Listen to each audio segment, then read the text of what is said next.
Welcome to tonight's program. My name is Shiloh Holly. I'm the Executive Director at the Morris-Jumel Mansion. Welcome you to tonight's Virtual Parlor Chat. We're so very much to have you for our program, How the Mosquito Changed the Course of the American Revolution. Thank you so much for joining us. The Morris-Jumel Mansion is a proud member of the Upper Manhattan and Washington Heights cultural community and is committed to providing free programming like tonight's Virtual Parlor Chat. If you are able to do so, please consider making a donation to the museum. Your gift will help us in our efforts to serve our community, including the over 5,000 school kids through our growing education program and e-learning resources.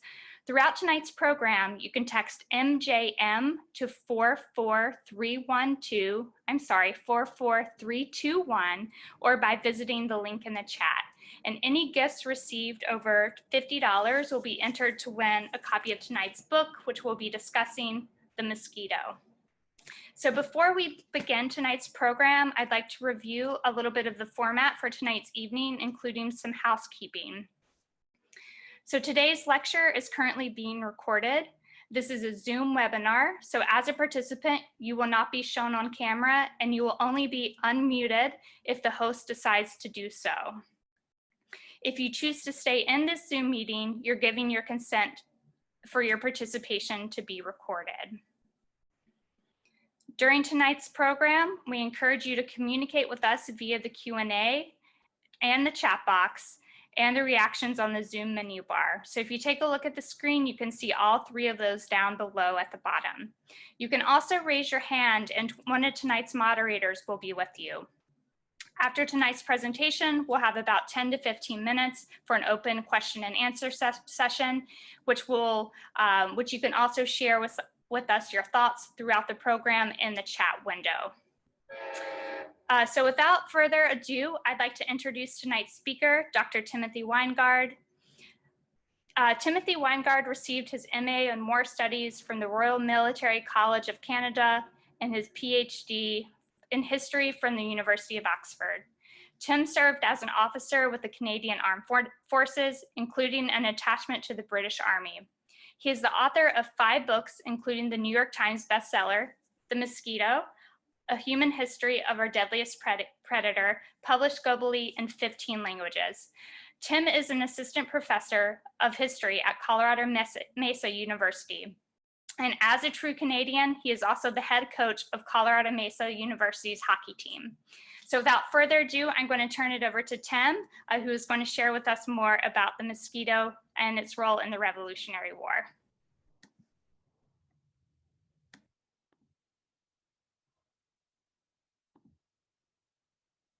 All right, thank you all for joining me and joining us. I hope you enjoy the talk. I'm a historian, not an entomologist or a physician of tropical medicine or a biologist. The book primarily is a history book with some science mixed in, obviously, in the beginning chapters especially. But the short story is it's how the mosquito, or more specifically, how mosquito-borne pathogens affected pivotal events across our human history, and that includes the American Revolution. I'm still not quite used to this Zoom conferencing and lecturing on Zoom, but bear with me and I'll do my best. It reminds me of the movie WALL-E, where we're all relying on technology and we're so lazy we can't even walk anymore. I have to start, unfortunately, with some bad news. Everyone here on this webinar has been lied to. You've been lied to by your teachers, you've been lied to by TV, the news, and certainly Hollywood.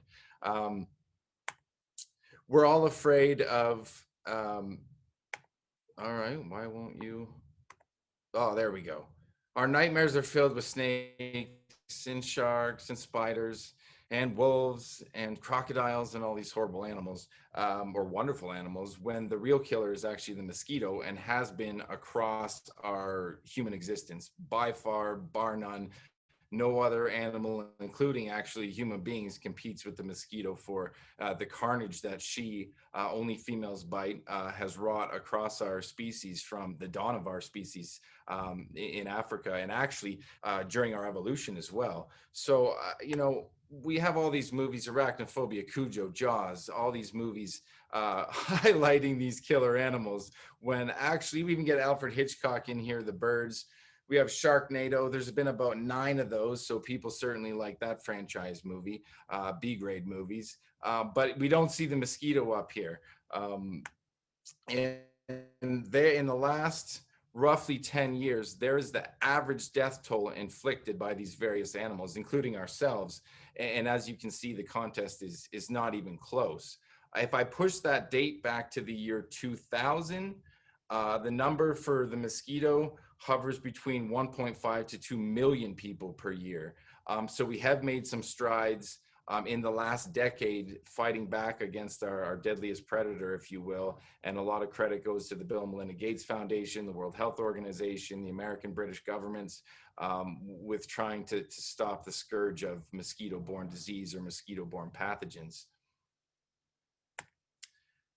So as I mentioned, the mosquito itself is harmless. Only females bite. They're simply being good mothers. They need blood to grow and mature their eggs. So who can really fault them for that?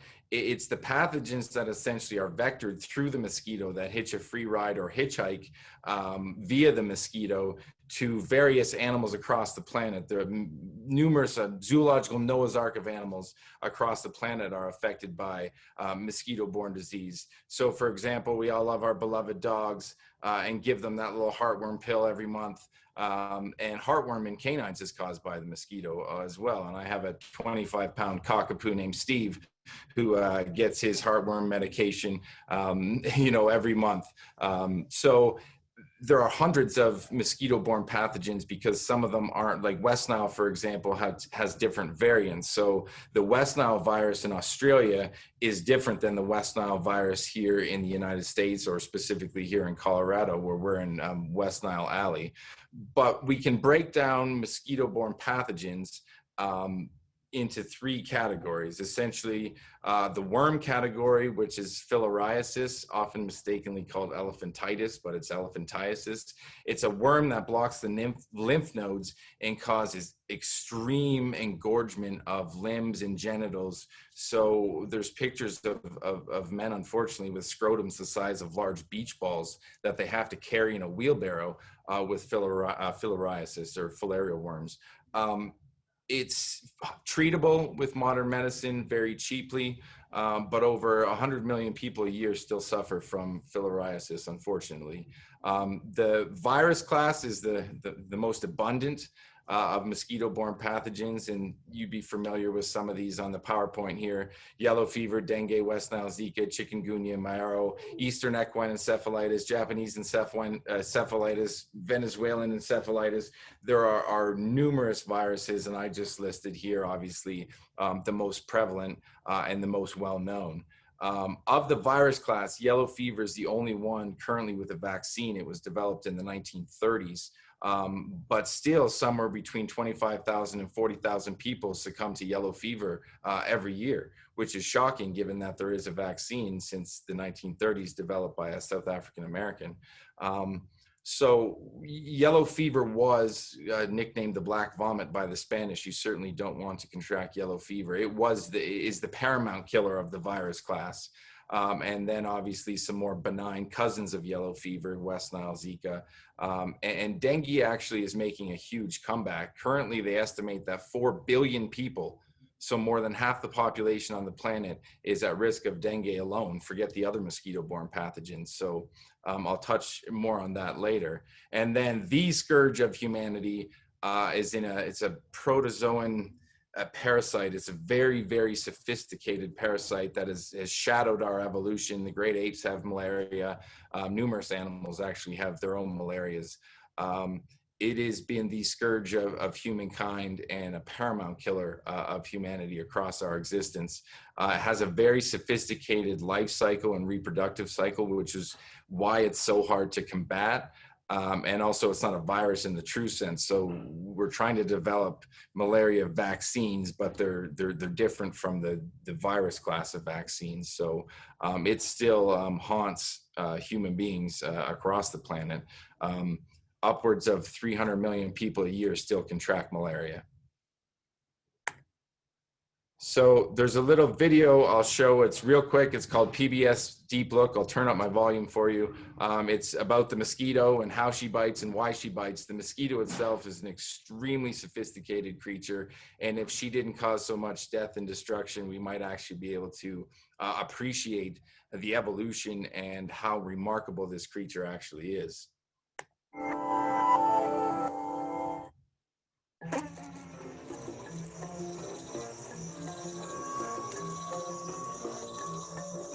This is the deadliest animal in the world. Mosquitoes kill hundreds of thousands of people each year. The most vulnerable people, children, pregnant women. No other bite kills more humans or makes more of us sick.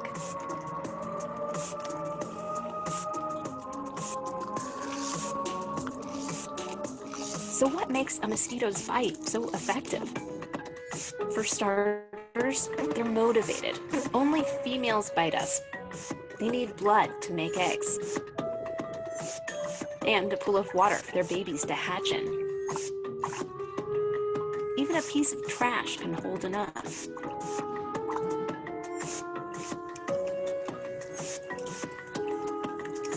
At first glance, it looks simple, this mosquito digging her proboscis into us. But the tools she's using here are sophisticated. First, a protective sheath retracts. See it bending back? If you look at a mosquito's head under a microscope, you can see what that sheath protects. And inside there are 6 needles. 2 of them have tiny teeth. She uses those to saw through the skin. They're so sharp, you can barely feel her pushing. These other 2 needles hold the tissues apart while she works. From under the skin, you can see her probing, looking for a blood vessel. Receptors on the tip of one of her other needles pick up on chemicals that our blood vessels exude naturally and guide her to it.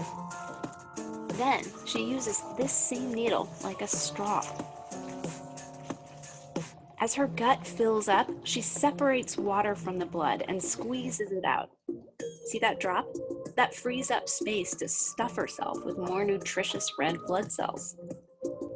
With another needle, she spits chemicals into us.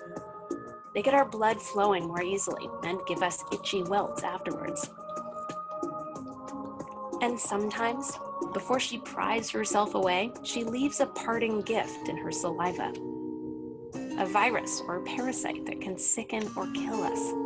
There's nothing in it for her. The viruses and parasites are just hitching a ride. But this is what makes mortal enemies out of us and mosquitoes. They take our blood. Sometimes we take theirs. But often not soon enough. Good, you're still there. These are the larvae of Culex pipiens, aka the common house mosquito here in California. Gross, right? Well, you can avoid them by emptying your rain gutters, pet water dishes too. While you're at it, subscribe. We have so many more science videos coming your way. See you next time. So as you can see, it's a highly sophisticated animal, and as I said, it's and the video said it's just females. They simply bite humans and a host of other animals to secure blood to grow and mature their eggs. And as I said, the mosquito, untethered from a pathogen, is harmless. They'd still bite, you'd still get the welt, but it's those pathogens that hitch a free ride or are vectored through the mosquito that cause so much death and suffering across our planet.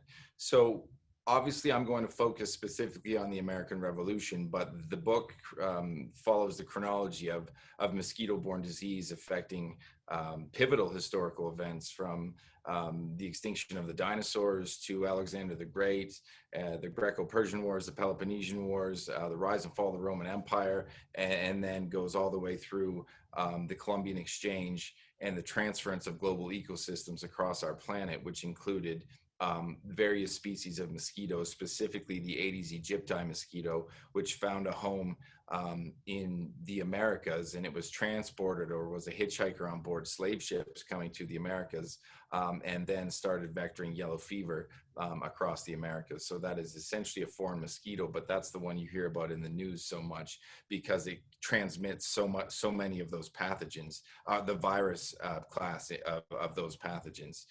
So you can see here on the Temple of Ramses on the PowerPoint, that's mosquitoes on Egyptian hieroglyphs.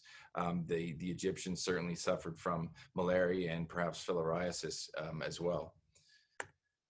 So the Anopheles mosquito, or the Anopheline species of the Anopheline mosquito, are the only ones capable of vectoring malaria. And we forget that the last case of domestic malaria in the United States was 1951. The colonies and then into the creation of the United States, and the nation state of the United States was awash with malaria across the southern states and up and down the Mississippi River Valley. So malaria was just a common thing in the colonies in the United States. And really it was DDT that was the death punch to domestic malaria in the United States. For whatever else it did to the environment, which is certainly true, and Rachel Carson was definitely right, DDT was a miraculous mosquito killer, and mosquito-borne diseases across the planet were reduced by 90 to 95% in certain pockets of the planet. It really did its job, but unfortunately the mosquito evolved very quickly and became immune to DDT. So when we ban DDT, it actually has nothing to do with an environmental political movement or clout. It had to do with the fact that it simply didn't work anymore because the mosquito evolved to resist. So in this case, resistance wasn't futile.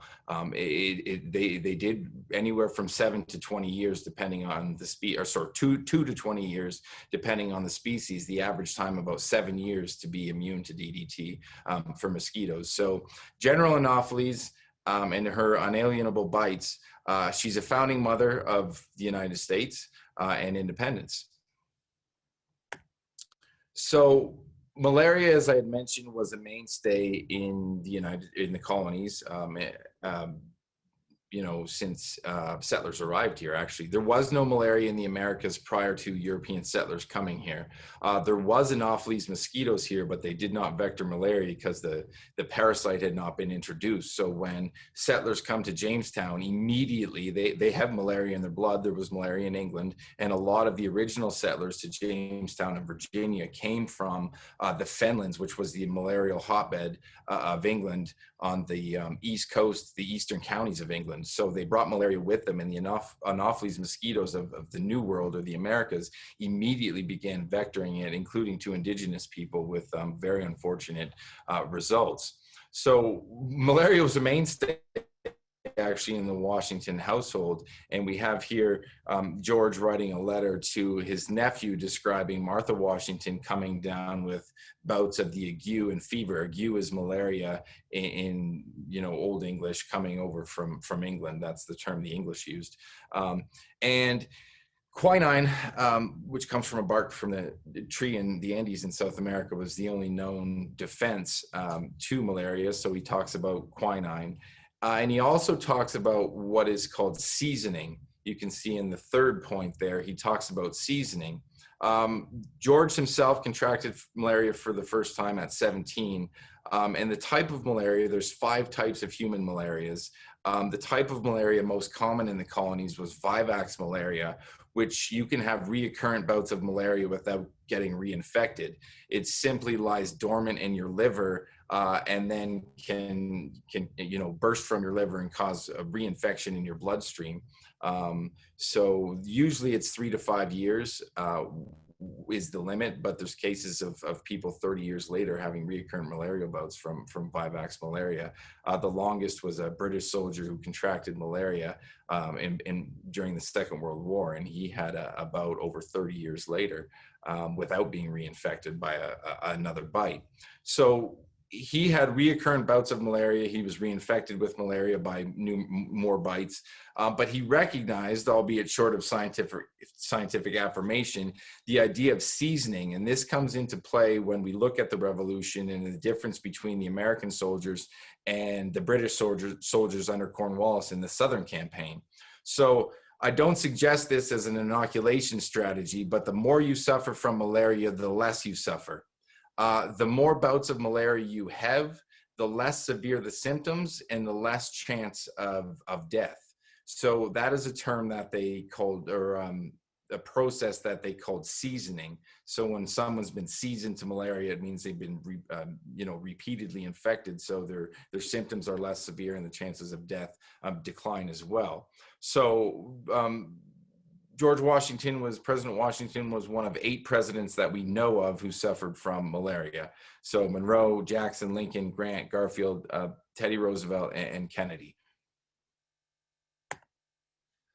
So the original, when the war starts, most of the battles, as we know or we're familiar with, from Bunker Hill to Saratoga, are fought in the north, in the northern colonies, away from the malarial hotbed of the colonies. There was malaria in the northern colonies, but it was seasonal, or you had sporadic epidemics. You didn't have endemic malaria, which meant it was constant. It was always there. This is what you had in the southern colonies.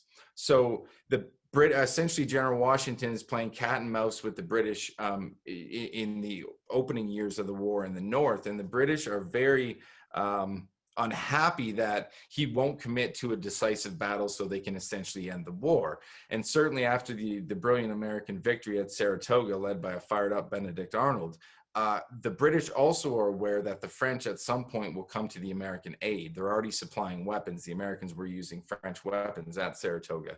So they want to end the war before all of this happens. The war is also becoming, by 1870, very unpopular in Britain. Obviously, one of the reasons for the war was Britain was in catastrophic debt because of the 7 Years' War, which was essentially the First World War. Britain was fighting all over the planet. And then the taxation on the American colonists. So Britain is in even more debt, having to fork out money to fight and keep the American colonies. So the war itself was becoming unpopular in England, progressively more unpopular. So the British needed to end this war. So the strategic plan was a massive southern campaign to finally end the war. And so General Clinton, who was the supreme commander of the British forces, if you will, left General Cornwallis in the south, in Charleston, essentially with 9,000 British soldiers, which was the largest commitment yet of the war, to have a decisive southern campaign, defeat the Americans, and end the war, and hang on to these cash cow colonies. So prior to the revolution, the environment of the southern colonies was no secret.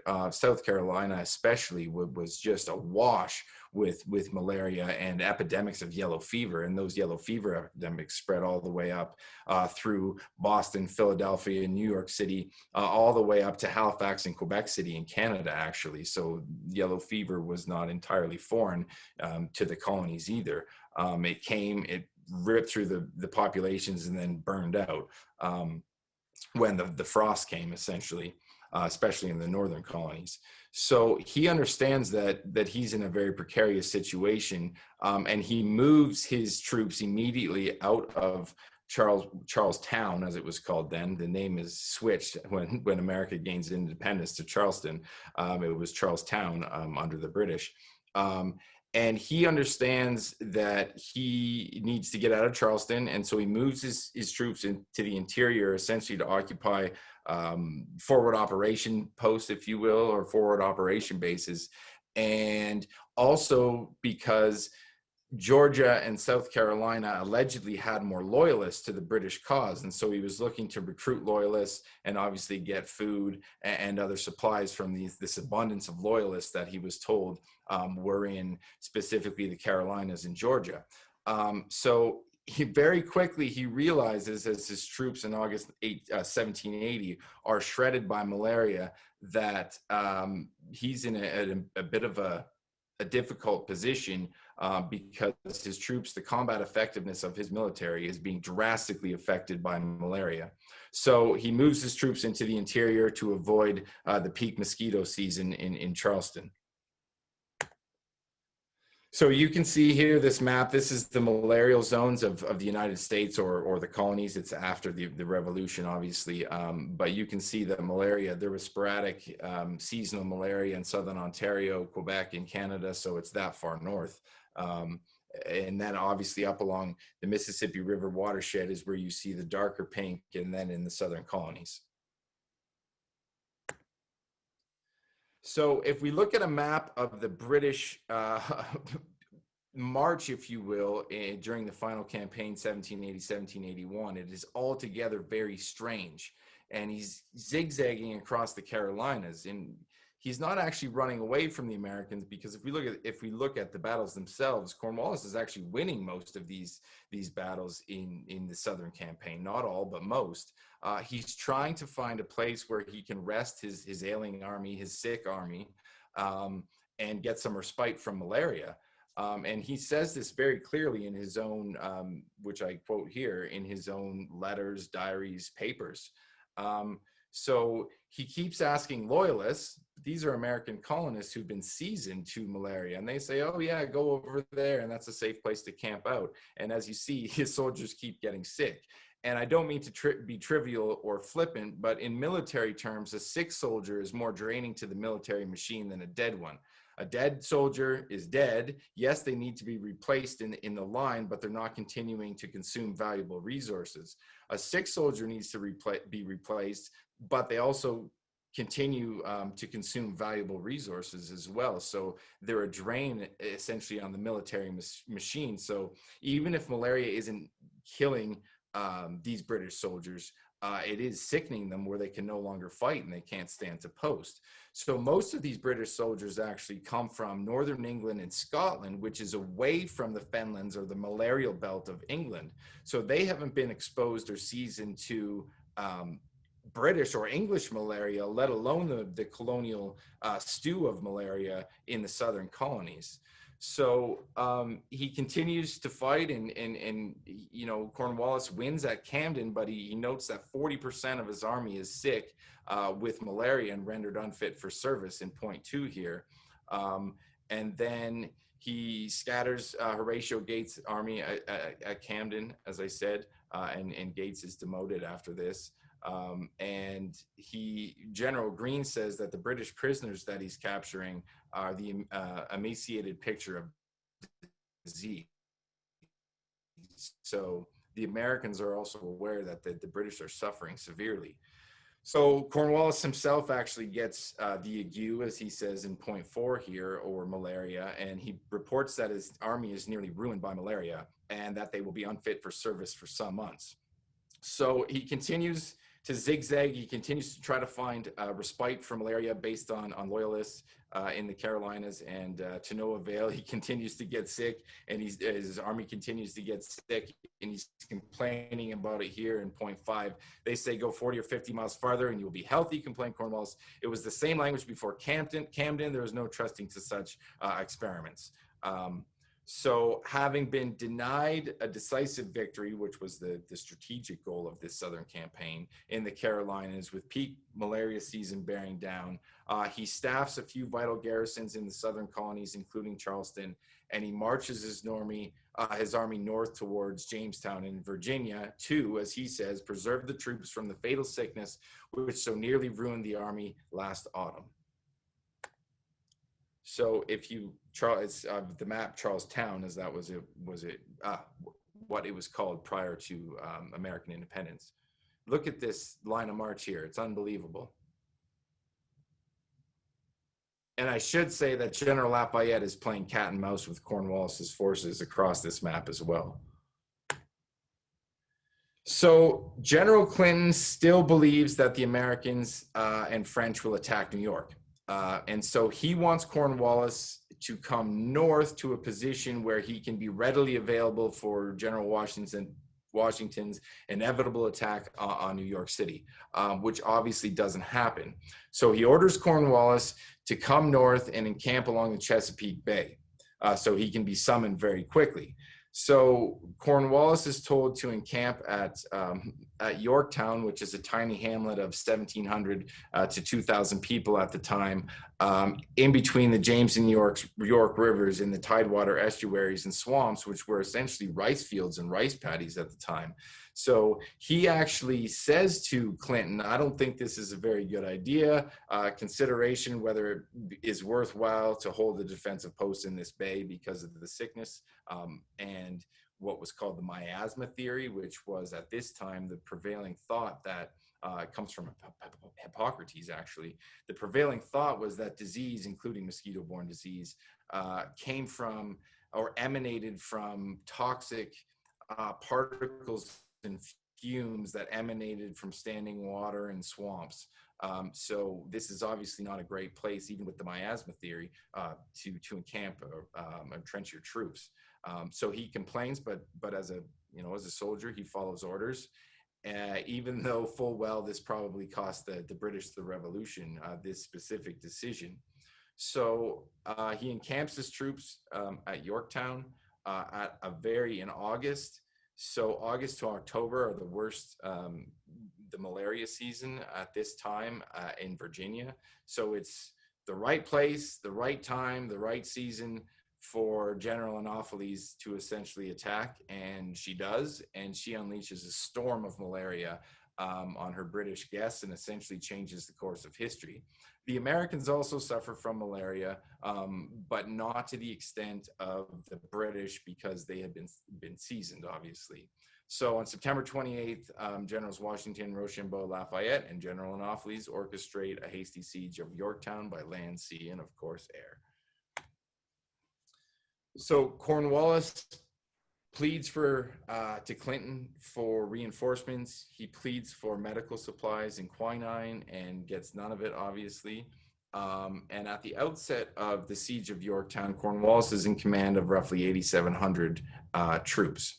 By the time of his surrender, he has 3,200 men, or 37% fit for duty.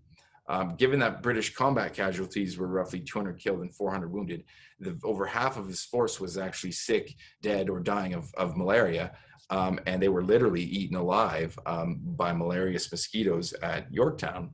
And he says this very clearly in his correspondence to Clinton, and it's also corroborated by the Hessian commander who was holed up in Yorktown with the British. The British hired Hessian mercenaries as auxiliary soldiers during the revolution, including the famed headless horseman, obviously. And he corroborates Cornwallis's reports, and he says that the British had roughly 1,000 men who could be called healthy. So J.R. McNeill, who wrote a brilliant book called Mosquito Empires, sums it up that Yorktown and its mosquitoes ended British hopes and decided the American war. He closes his chapter on revolutionary mosquitoes, saluting the tiny female General Anopheles, who, quote, stands tall among the founding mothers of the United States.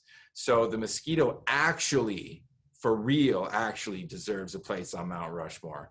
That's not just lip service. She does, with her protuberant face tucked in between the indebted glances of Washington and Jefferson. So she's deserved to be considered to put on Mount Rushmore as a founding mother. And Tim, we just about have 5 minutes left before we need to move to the Q&A. So currently, as I mentioned, over 4 billion people of the roughly 7.8 billion people on the planet are at risk from a mosquito-borne disease. And certainly in the US, we have West Nile and Zika and dengue, Eastern equine encephalitis. In the United States, specifically Texas and Florida, are having domestic cases of some of these emergent or re-emergent pathogens, dengue, chikungunya, Zika. So what does the future hold? Well, global warming is real, and if we continue the trend of global warming, this is the Aedes aegypti mosquito, which is that one that everyone's worried about, yellow fever, dengue, Zika, those viral pathogens that she transmits. So we see the northern limit line and the southern limit line of the Aedes aegypti habitat spreading away from the equator, and that's certainly a concern.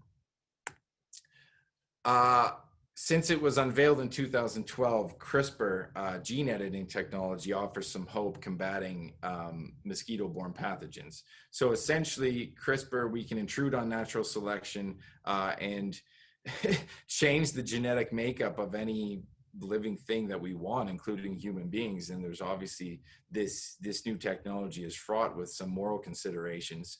But I'll leave aside human beings and, clone armies and the rest of it, designer babies like the you're hearing about coming out of places in China with the CRISPR twins.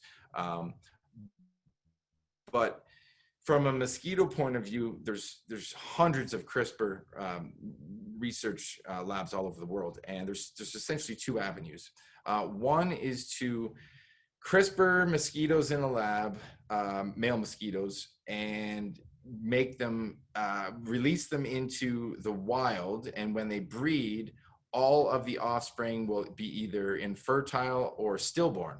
So you could bring down that mosquito species, that specific mosquito species that transmits these pathogens, thereby bringing down the pathogens. So you're doing both. Of the 3,500 mosquito species on the planet, about 6% are capable of vectoring these pathogens. So nobody is promoting the eradication of every mosquito off the face of the earth. That's just silly. It's targeting the Aedes aegypti or these Anopheles mosquitoes, specifically these transmitters or vectors with CRISPR. The other one is to simply CRISPR mosquitoes in a lab with what they call a gene drive that would be passed down their bloodlines, pardon the pun, to simply make them incapable of vectoring these pathogens, thereby bringing down the pathogen itself, but not that mosquito species. So there is some hope on the horizon, but if history teaches us anything, it's taught us that the mosquito has been our paramount killer across our existence and hasn't gone anywhere. So it's been a stalemate and a battle for, for our entire existence. So she is a remarkable creature of adaptation and evolution. So we'll wait and see what the future brings. Thank you. Yeah, thank you so much, Tim. That was incredibly fascinating. So now I'll ask you to stop sharing your screen and we can move to questions and answers. I believe that many members of our audiences are wondering what got you interested in this topic to begin with. It was a series of, fortunate events that all came together. I like to think that Yoda was looking out for me and brought the force together for me. I had known about certain events in history that were decided, if you will, by mosquito-borne pathogens, specifically malaria and yellow fever, in research for my prior books. So it wasn't entirely new to me. But after, this is my fifth book, after I finish a book, I sit down with my dad always and brainstorm topics, and he's an emergency physician back home in Canada. And he said, you got to do something about disease. And I said, sure, I'll do malaria, kind of half joking. And I said, I might as well write a book on the mosquito, Dad. And I started researching mosquito-borne pathogens and historical events. And a few months later, I was doing groceries at the local Safeway here in Grand Junction, and turned the corner, and there was a giant billboard and display for Deep Woods Off. It may repel the mosquitoes that cause dengue, Zika, West Nile.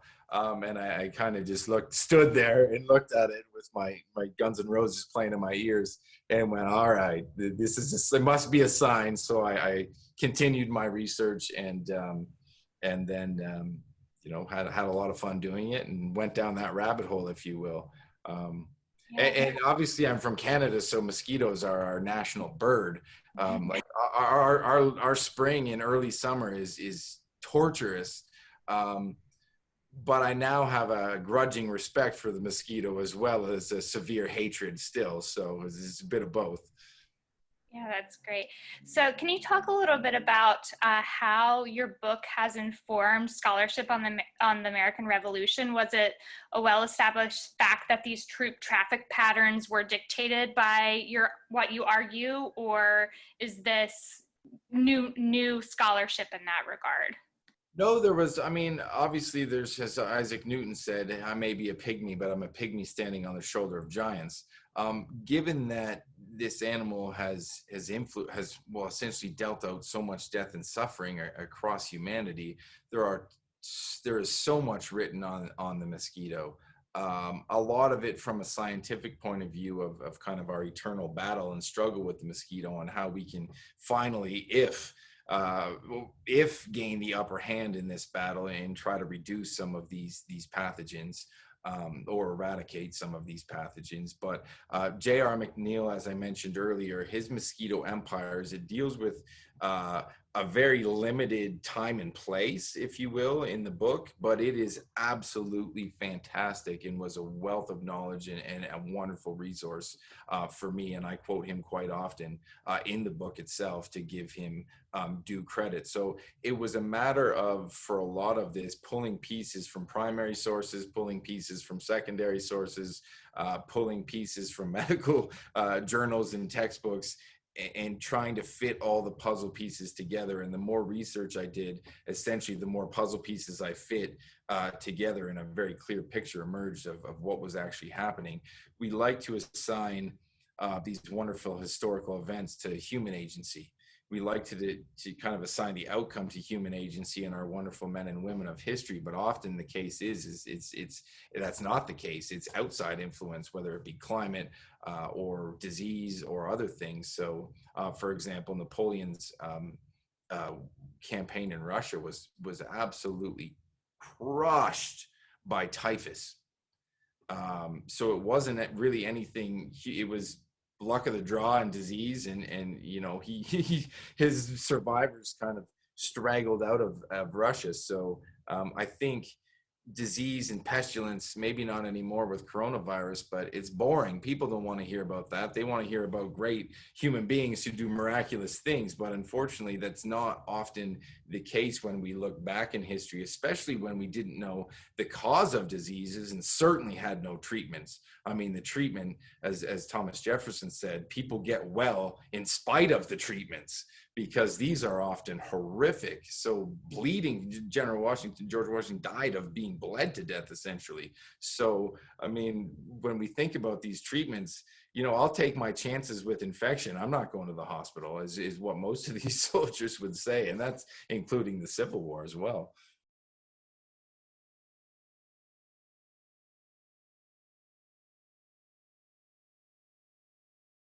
They're kissing bugs. They're not mosquitoes. They cause Chagas disease. It's something totally separate.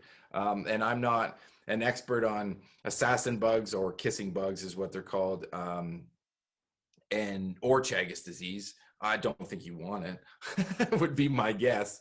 But they are not mosquitoes. And the transmission is not as effective as mosquito-borne pathogens for Chagas disease as well. So my limited knowledge on assassin or kissing bugs and Chagas disease.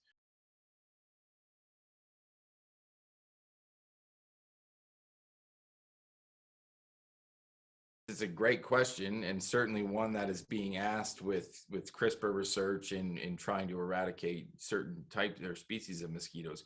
As I mentioned, of the roughly 3,500 mosquito species, only 6% are capable, that's even capable, of vectoring these pathogens, and some don't do it as well as other ones.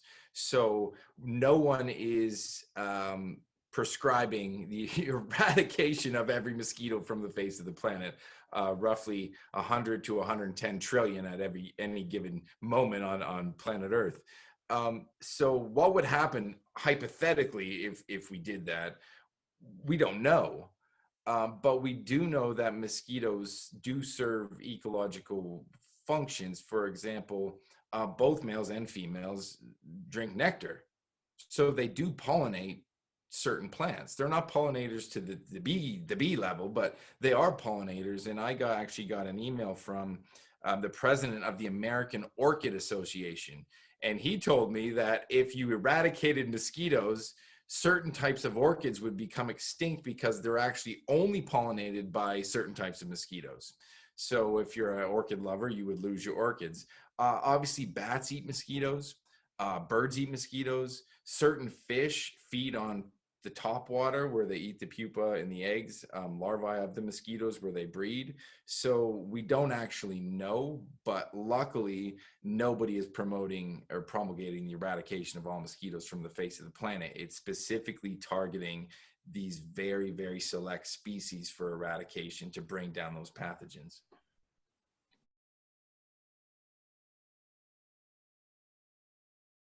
There is malaria throughout Europe, along the Danube River, and certainly along the bigger river systems of Europe, which we see with the Mongol invasion of Europe and why they're turned around and hungry along the Danube. But part of that has to do with malaria affecting the Mongol army. So the Hessians do suffer from malaria too, and I couldn't find anything specific dealing with malaria. But when you look at their death rates of the Hessians, more Hessians die of disease than either the Americans or the British. They're actually cut to pieces by disease, despite the fact that they're pickled with alcohol because they do a lot of drinking. So their death rate from disease actually is higher than the British and the Americans. So I can't say definitively that was malaria, but certainly it would be a good guess that the Hessians also suffered from malaria as well.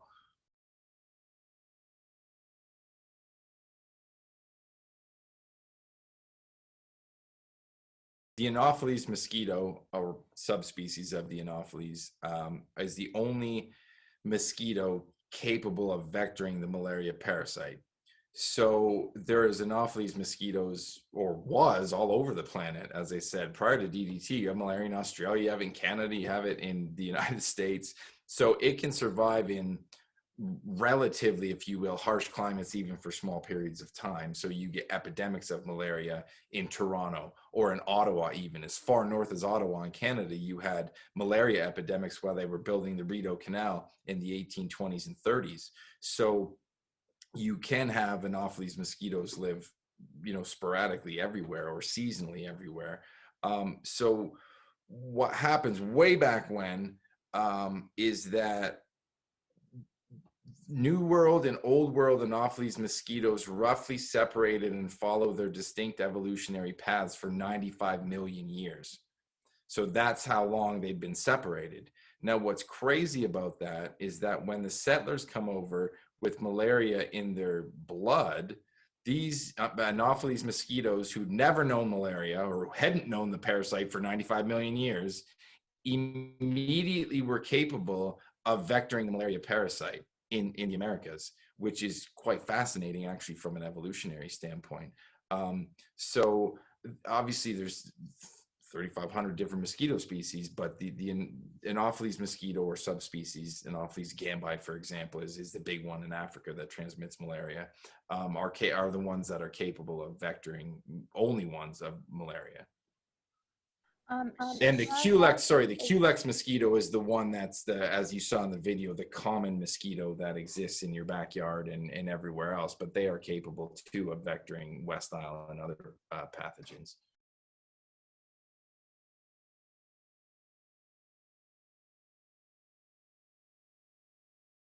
That depends on the type of, so there's 5 human types of malaria.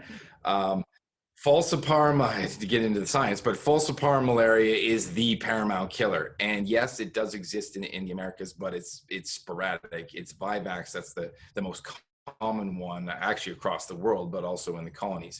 So when you look at the recorded symptoms of diaries in medical journals from the time period, the differing malarias have a different, and it's timely, it is bang on timely, cyclical pattern of fevers, chills, sweats, respite. Fevers, chills, sweats, respite. It happens, and the Romans identified this actually way back when. So they're recording when these people are getting sick, and it has to do with the reproductive cycle of the malaria parasite in the bloodstream and when it explodes out of the hemoglobin back into the bloodstream, red blood cells back into the bloodstream. But so that's the good thing about malaria for a historian, is you can very clearly see these ebb and flow cycles of the symptoms of fever, chills, respite, sometimes associated too with vomiting and diarrhea. And then it just continues a very strict cyclical pattern. How long can you be sick for, again, depends on the type of malaria, of the 5 types of human malaria, but weeks, it can be months, and you can recover. And then with vivax malaria, have another bout, reoccurrent bout of malaria. You don't have to be reinfected again from a mosquito. And so it's a battle. And it's temperatures upwards of 106, 107, 108 degrees. It sounds horrific.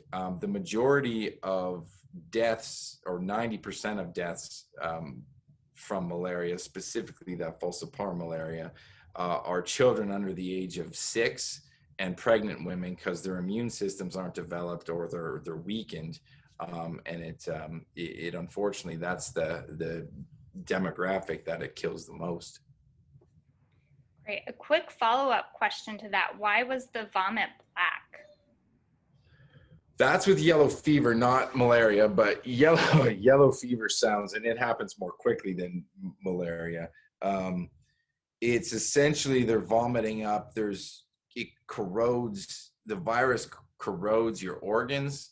So essentially your kidneys and liver start to shut down and rot, and you start to vomit up black bile, the consistency and color of coffee grounds. And that's one of the later stages of yellow fever. And then you go into a coma and hopefully you die. And I say hopefully because that was some of I think maybe the last wishes of some of these people. The symptoms are nasty. And so that's why the Spanish named it vomito negro, or the black vomit, because it is the telltale sign of yellow fever. And Tim, we're going to end with one final question. Can you tell us a little bit about your personal connection to malaria with your grandfather? Well, my wife's grandfather, you have to read it in the book, but my wife's grandfather from here in Colorado, his story in the Second World War is unbelievable. Sitting down and listening, he got malaria twice during the war in very strange circumstances. One at Anzio as a result of deliberate Nazi biological weaponry, and when he liberated the Dachau concentration camp as well, because of the Nazi tropical medicine program. I wouldn't be here without malaria, so maybe it can be good for, don't ask my wife, it depends on the day, but I'd like to think malaria was good for one thing, and that's me. But so my great-grandfather joined the Canadian Army at 15 years old in 1915 to fight in the First World War. He was shot in March 1916. He went to the hospital, shot in the leg. He went to the hospital. They found out he was underage, so they sent him back to Canada. He didn't get all the way home, though. He got off the boat in Montreal and immediately joined the Canadian Navy, now 16 years old. And he served the rest of the war off a minesweeper on the coast of West Africa, which is the ancestral birthplace of malaria. And during the close of the war, he contracted malaria, typhoid, and influenza, the 1918 influenza epidemic, all at the same time. And he was about 5'11", 180 pounds, and they thought he was dead. He weighed 96 pounds. And they were ready to throw him overboard, and someone saw him blink. So the war's over and everybody else gets to go home, but my great-grandpa had to spend a year in hospital in Sierra Leone and then another year in hospital in England. So it was 1920 before he was able to be repatriated back to Canada. So 2 years had passed and all the other soldiers got to go home. So on the boat ride back home to Canada in 1920, he saw a teenage girl getting seasick over the railing. And being this, savvy sailor, he cast a few snide, flirting remarks her way. And as my great-grandma told me many years later, she lifted her head, wiped her mouth, and gave him a tongue lashing. And the quarreling lovers were happily married for 67 years. So without malaria delaying his repatriation to Canada, he never would have met my great-grandmother, and I wouldn't be here. What an incredible story. So you can read more about that and many other things in Tim's book. And again, I want to invite you, if you have enjoyed tonight's program, to make a donation to the museum by texting MJM to 44312. We'll also put a link in the chat. But thank you so much, Tim. This was incredible, very enlightening to understand us as an organization, to understand the American Revolution just a bit better. So we thank you so much for joining us tonight. Of course. Thank you for having me.